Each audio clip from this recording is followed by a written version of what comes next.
Ukrainian troops are preparing for the defence of eastern Donetsk. Russian forces have set their sights on the province as their next objective. That's after claiming victory in the neighbouring Luhansk province with the capture of Lysychansk city. And both sides have suffered heavy casualties in the fight for Luhansk, particularly during the siege of the twin cities of Lysychansk and Severodonetsk. Both cities have been left in ruins.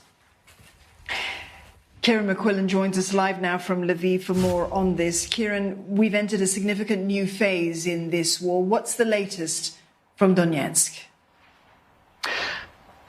Well, from Sloviansk is one of the major cities in Donetsk, along in Ukrainian-held Donetsk. 45% of that oblast or region currently in Ukrainian hands, the rest of it in Russian hands.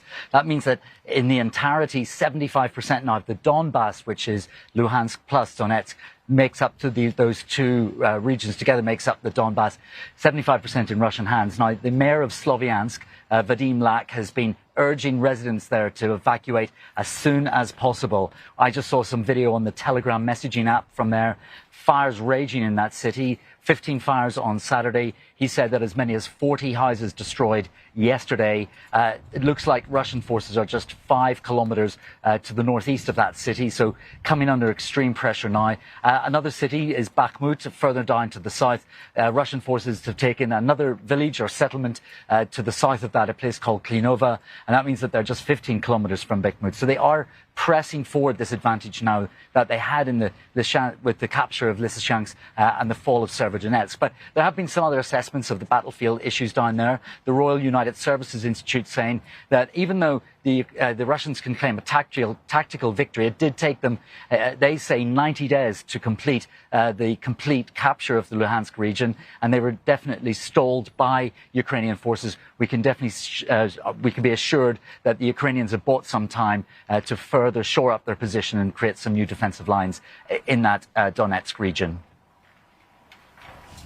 Both sides lost a great deal in the fight for Luhansk, Kieran, but at the same time, Ukraine's foreign minister, he's urged the international community to reduce Russian access to maritime transport. Now, how practical is this strategy, and will it hurt Russia's economy at all?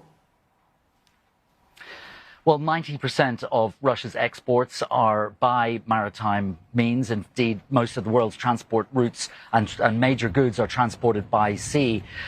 In the past, we've heard things like this from Dmytro Kuleba. He's the foreign minister here.